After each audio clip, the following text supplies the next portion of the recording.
Hi guys, I'm not going to lie to you, we got a lot to get through today, so I'm going to go rather quickly, but I'm going to attach to the bottom of this post all of the stuff that I'm talking about and all of those resources I'm using while I'm going through this video. What I wanted to do today and what we did today in class was we walked through the different pieces of supporting details that went along with your quest of the Golden Fleece. Golden Fleece or Silver Fleece? I think Golden Fleece.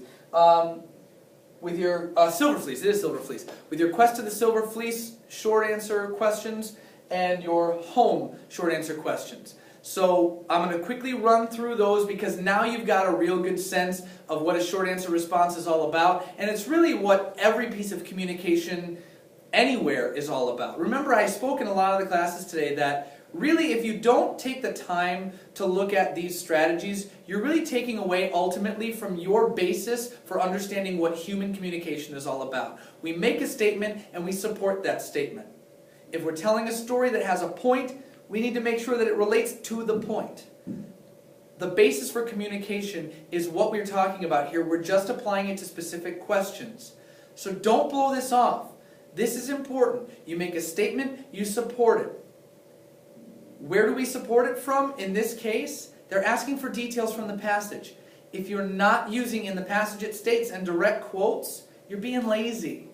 And you're probably not going to get full credit, even though in your brain you understand what's going on. Also, if you don't bother to take the time to actually answer the question, you miss out on points that you could have gotten, number one, for this assessment, but also in life, if somebody asks you a question and you don't actually answer their question, you're wasting their time. So again, these are life skills that are being brought back. I want you to get out a couple of things before I really get started here. I want you to get out your packet that begins with the Martin Eden passage, which I attached to yesterday's post. So head back there. You can download it right there. Print it out if you don't have it. If you do have it, just take it out. Also, your strategy sheet, which I posted, I believe, on Monday of last week.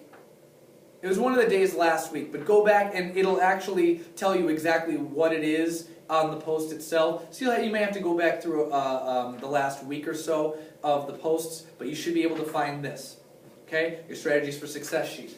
Now, what I'm going to do first, I'm just going to walk you through the supporting details I got. I'm going to go really quickly, and you will actually have this resource made available to you, again, like I said, at the bottom of this post. So I'm going to kind of blaze through it, but just so you get my explanation of how I broke down the question. Number 11, Quest of the Silver Fleece. How does the author use sound to establish the mood of the story?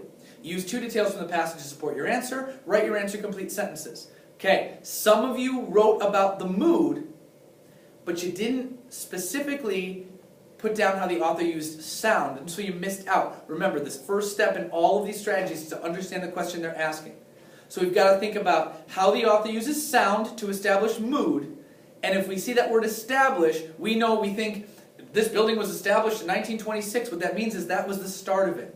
So we're looking for how the author uses sound in the beginning of the story to give us the mood. So here are the details I found. They're in orange. The boy wearily dropped his heavy bundle and stood still, listening as the voice of crickets split the shadows and made the silence audible. When we hear crickets, it's usually because we're alone and we're not around a lot of stuff that's happening. Because as soon as crickets see light, hear movement, or there's a lot of people around, they stop saying anything. They stop making sound. So that's one way it contributes to the lonely feeling that we get at the beginning of this passage, the mood. Somehow, he had never dreamed of the world as lonely before. He had fared forth to beckoning hands and luring, and to the eager hum of human voices as of some great swelling music. So now, we're giving by comparison, he never felt lonely before, but now he does. Here's why he never felt lonely before, when he was around voices and music. But it shows us the stark contrast of what he felt then and what he felt now, and both use sound. So let's see how we put together that into a statement here. So this is my answer to number 11. You'll notice I use the question, W.E.B. Du Bois, who we know is just the author. I could have used the author, I chose to use his name. Uses sound to establish the mood of the quest of the Silver Fleece through the boy's emotional reactions to the sounds. In the passage it states, the boy stood still, listening as the voice of cricket split the shadows and made the silence audible. This made the boy cry with loneliness. You'll notice that I did include a transition sentence for those of you who are like, well, Mr. Kaz, what does a transition sentence sound like? Remember, you don't necessarily need them if you do the work to make sure your thesis and the two supporting details flow together, but sometimes this creates a more smooth type of response if you do include the transition passages. So you notice mine was, this made the boy cry with loneliness. Again, I'm answering his feeling, his emotions. He longed for the eager hum of human voices. Now notice, I didn't write down in the passage it states, but the reader still understands that I am using the direct text because I use quotation marks. The sounds he heard and didn't hear established a sad, lonely tone for the passage. Again, I used a concluding sentence because some people were like, well, what does a good concluding sentence sound like, Mr. Kaz? So I included that for those of you who are wondering about that. All right, on to question 12. How does the music change the way the boy feels? Use two details from the passage to support your answer. Again, be careful because I got people talking about how the boy is feeling differently, but they never mention the music. You have to look at the full question, understand the full question. That's why I tell you, restate the whole question and give a basic answer. That way you know you're actually answering the question and not just throwing out random pieces of text that have nothing to do with the answer to the question. Okay, so I started mine out by, actually let's go back to the text first.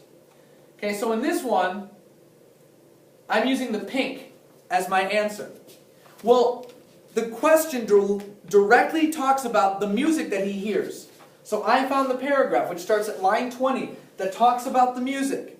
And I use that to get my details to talk about how he's changed from the lonely mood that was established in the first place. So originally the music startled the boy as it fluttered and danced across the red waters of the swamp. That establishes immediately he's got a different feeling than he had before. Now he's compelled in a way that leads him to following the song hungrily and half forgetting his fear, and he's creeping closer. So that's a very different feeling. He had this feeling of being alone before, and now he knows that there's somebody there, so that's probably going to give him hope because we know how he feels when he's around people. So let's see how I use those two supporting details to actually contribute to a short answer response. Again, I'm using the strategies. You'll notice that all of the underlining here are direct pieces of quotes from the text. And again, this is attached to the bottom of this post. Okay? I use the question. The music changes the way the boy feels by giving him hope that there might be some people nearby. Basic answer that I use the question to do. The passage states that the music startled the boy as it fluttered and danced across the dull red waters of the swamp. The music called to him, and he began following the song hungrily and half forgetting his fear. Again, because I'm kind of using a transition and I don't want to use the entire sentence, I'm going to create the beginning of the sentence to serve my own purposes as a transition, but the reader still knows where I got it from because I'm putting it in quotes. Don't forget to put the quotes down. I saw a lot of people today in the passage it states and then not putting quotes. So we think that this might be your own words, but it's not. It's plagiarism if you do it that way.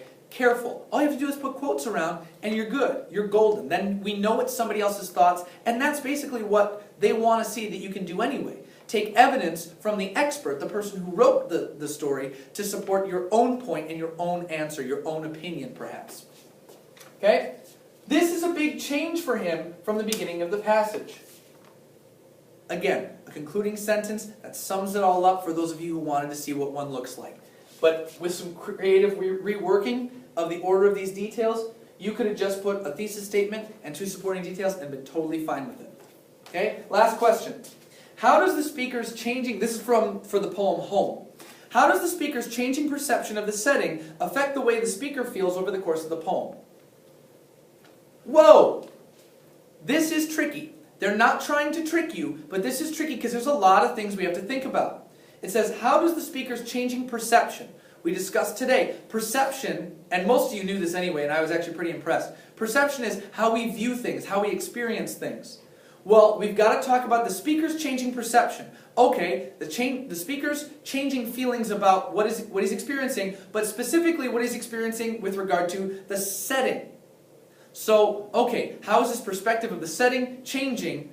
But also we have to think about how it's changing the way he feels. So we've got three things that we've got to keep in mind.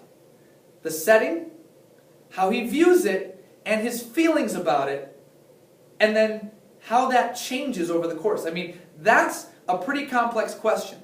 But again, once we know what the question is asking, we can go back to the text and find out where to find our supporting details. When we're talking about change, it's usually a good idea to see a before and after. So let's go to the beginning and the end and see if it helps us out. Back to the text.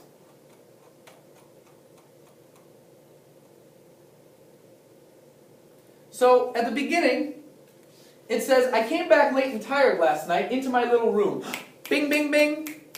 We've got him, we've got a setting, and we've got a start of his feelings.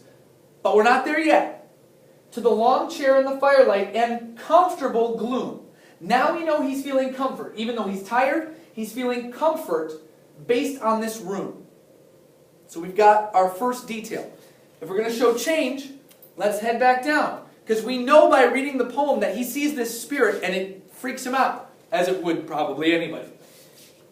And now we've got this same gloom. I lay and watched the lonely gloom. Above, the gloom was comfortable. Now, the gloom is lonely.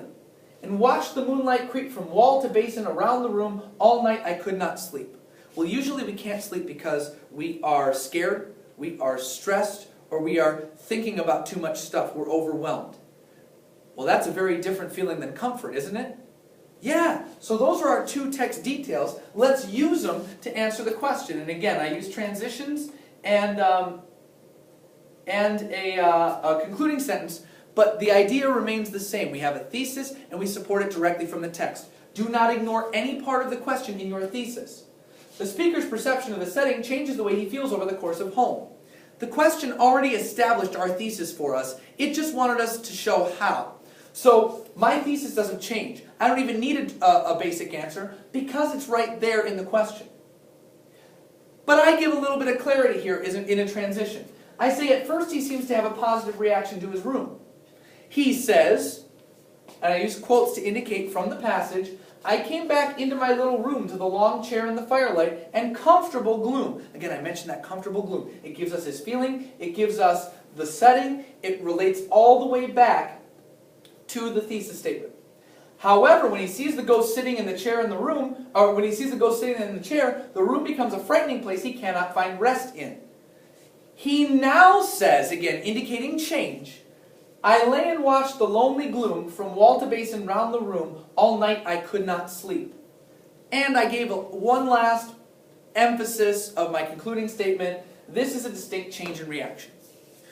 So hopefully you are beginning to see exactly what I'm talking about. And as long as you're not too lazy to use the strategies here, you will get full credit for being able to think and understand the passage, which you know you already can do. You just actually have to make the statement and support it. That's all we ever want. That's what the questions are asking for. That's clear, basic communication. Okay, let's move on now to the extended response question.